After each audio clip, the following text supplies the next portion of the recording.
In a small peaceful village surrounded by golden fields and whispering trees, lived a young woman named Mira.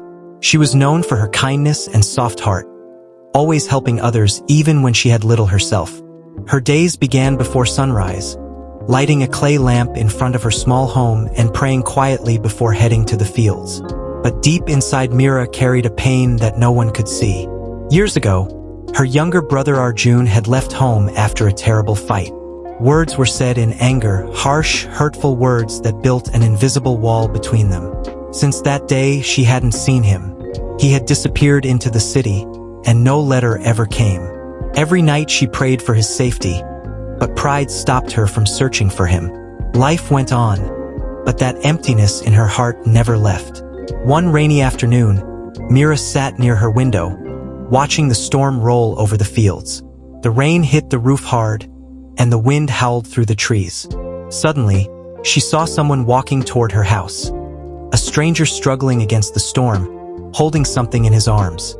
Mira quickly opened the door, letting the soaked man in. He looked exhausted, his face pale, his clothes torn. But in his arms was a small, unconscious boy. "Please," the man gasped. "My son is burning with fever. The bridge to the next village is broken.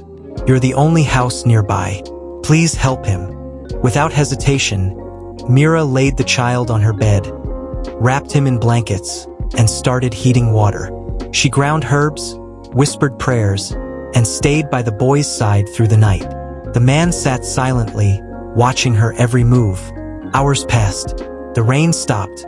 At dawn, the boy's fever began to drop. Mira smiled softly. "He'll be fine now," she said gently. Tears welled up in the man's eyes. "I don't know how to thank you," he whispered. She shook her head. "No thanks are needed. I only did what any human should do." But as she looked at his face again in the morning light, something struck her heart. His eyes, those eyes, seemed so familiar. Her breath caught. "Arjun?" she whispered. The man froze. Slowly, he lifted his gaze, disbelief flooding his face. "Mira?" For a long moment, neither spoke. The memories of their last argument, the shouting, the hurt, all came rushing back. Time seemed to stand still. Tears rolled down Mira's cheeks. "After all these years, you came back?" Arjun's voice broke.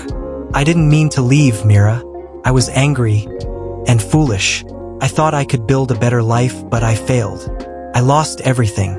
My wife died 2 winters ago, and now, this boy is all I have." He looked toward his sleeping son. "I didn't know where else to go. I just followed the road that felt like home." Mira felt her heart twist with emotion. All those years of anger and pride melted away in that one moment. She walked closer, her voice trembling. "You never lost home, Arjun. It was always here. I prayed every night for you." He covered his face with his hands, breaking down. "I don't deserve your kindness." She knelt beside him. "You don't have to deserve forgiveness, Arjun. You only have to ask for it." He looked at her through tears. "Then forgive me, Mira." Her hands trembled as she placed them over his. "I already have." The morning sun rose over the fields, painting everything in gold. The storm had passed, and a calm breeze carried the scent of wet earth. Inside the small home, 2 broken hearts finally found peace. That evening, as Arjun's son played outside, Mira sat under the same old tree where she and Arjun once used to rest as children. He joined her, sitting silently beside her. "Do you remember?"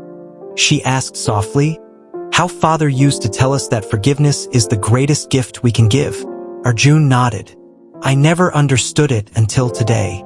They sat quietly, watching the sunset paint the sky in shades of orange and pink. The boy laughed in the distance, chasing fireflies. For the first time in years, Mira felt her heart light again.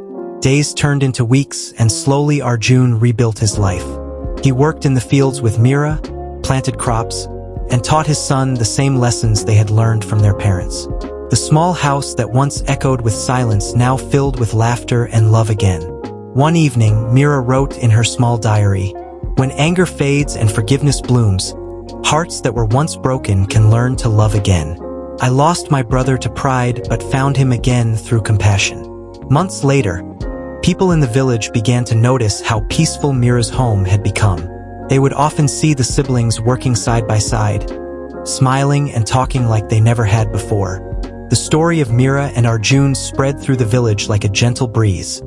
A story of pain turned to peace, of separation turned to reunion. Parents told it to their children as a reminder that forgiveness is not weakness, but strength. Years later, when Mira grew old, she would sit on her porch, her nephew by her side, and tell the story again.